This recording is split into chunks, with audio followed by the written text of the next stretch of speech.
and then feels healthy. Rest. Michael Jordan and Gary Payton finally got together for a little on-court conversation. The glove.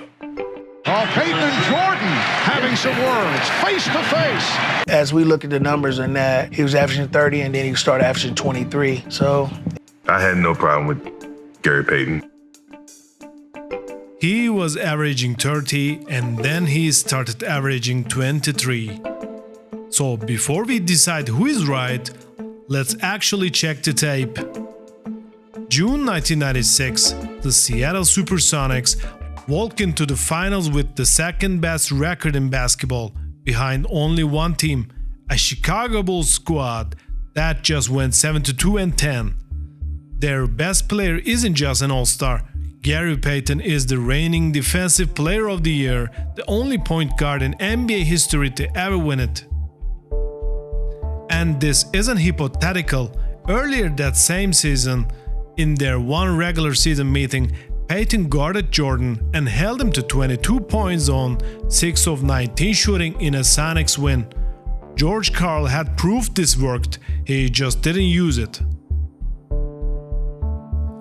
Through the first two games, Payton isn't guarding Jordan at all, and nobody is guarding Payton with Jordan either. That job belongs to Ron Harper, with Jordan and Pippen occasionally spelling him.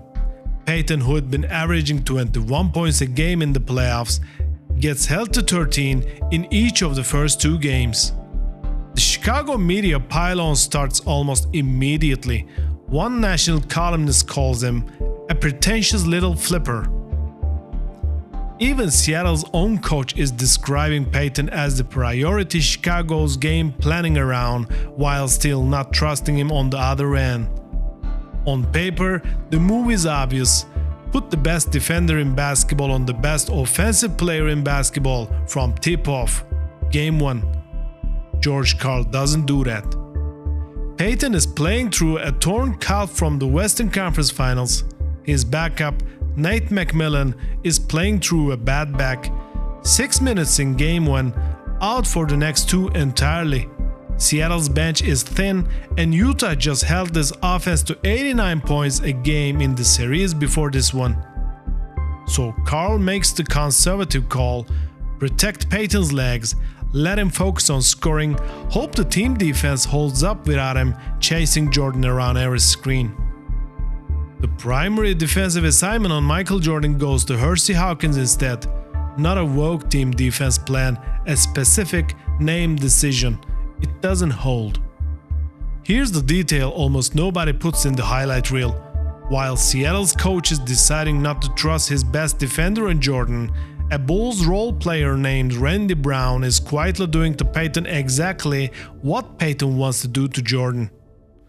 Brown holds Payton to 6 of 15 shooting in Game 2, 7 of 15 in Game 3. Nobody is talking about it because it isn't the story yet, but it will matter later. 28, 29, 36. Jordan averages 31 points a game and shoots 46% from the floor across the first 3 games. Chicago wins all 3 by an average of over 14 points. Game 3 is the breaking point. A 22-point blowout in Seattle's own building, 108-86. The Sonics are down 3-0, and the series, by any normal measure, is already over. Even the man who made the call admits, decades later, he waited too long. Game 4, down 3-0, with nothing left to lose, Karl finally does what should have happened a week earlier. Gary Payton is on Michael Jordan. What almost nobody remembers about this game, Chicago came into that building hours early and rehearsed the trophy presentation. There was a sweep party planned back in Chicago. Both got called off. Payton sends the message on the very first play, not just guarding the ball, chasing Jordan off it every single time down. In his own book, George Karl broke down exactly what Payton was taking away. Jordan's go-to counter, the jab step he'd used to torch defenders for a decade. Payton's physicality closed that window before Jordan could even open it. It works immediately. Jordan shoots 6 for 19 from the field in Game 4, his worst shooting night of the series by a wide margin. That is not a laugh from a 2020 documentary chair. That is Michael Jordan, 2 days after going 6 for 19, saying the exact same thing to reporters' faces in real time. Seattle wins Game 4, Seattle wins Game 5. For 1 week in June of 1996, the impossible is actually happening. A team is clawing its way back on Michael Jordan.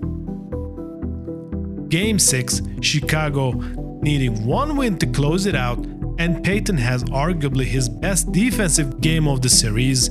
Jordan finishes with 22 points, a series low. But look at what actually decides Game 6. It isn't a shutdown possession on Jordan. It is Dennis Rodman eating every rebound in sight, and Seattle's shooters going ice cold. 5 for 24 from 3, Chicago needs only 87 points to win the title.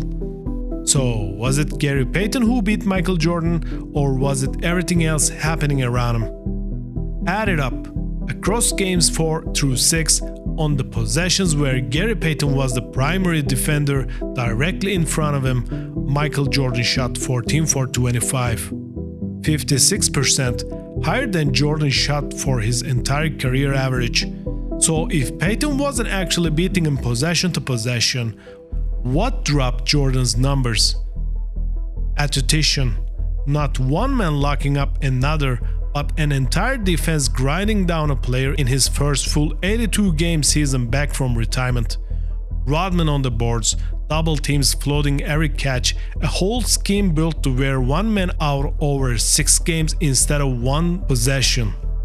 And here's the coach saying it himself, the same week it happened, not decades later.